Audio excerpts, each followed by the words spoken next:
Bollywood hero Ajay Devgan ప్రస్తుతం వరుస సినిమాలతో దూసుకుపోతున్న సంగతి తెలిసిందే. ఆయన తీసుకునే పారితోషికం గురించిన ఓ వార్త ఇప్పుడు హాట్ టాపిక్ గా మారింది. దర్శకధీరుడు రాజమౌళి దర్శకత్వంలో 2022లో విడుదలైన సంచలన విజయం సాధించిన చిత్రం త్రిబుల్-ఆర్. ఈ చిత్రంలో ఓ అతిథి పాత్రలో అజయ్ దేవగన్ నటించిన విషయం తెలిసిందే.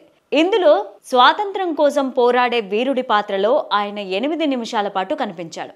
ఇంత చిన్న నిడివి ఉన్న పాత్ర కోసం ఆయన సుమారు 35 కోట్లు నిర్మాతల ముక్కుపిండి మరీ వసూలు చేశారు. అంటే నిమిషానికి 4 కోట్ల పైనే. ఇది విన్న నెటిజన్లు షాక్ అవుతున్నారు.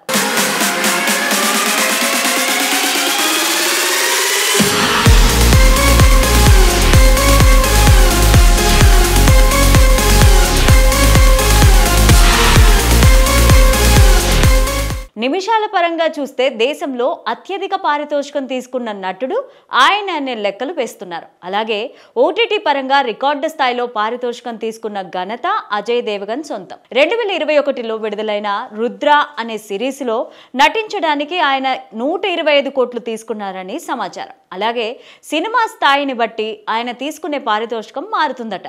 భారీ బడ్జెట్ సినిమాలకైతే 40 కోట్లు, తక్కువ బడ్జెట్ సినిమాలకైతే 20 కోట్ల వరకు వసూలు చేస్తారట.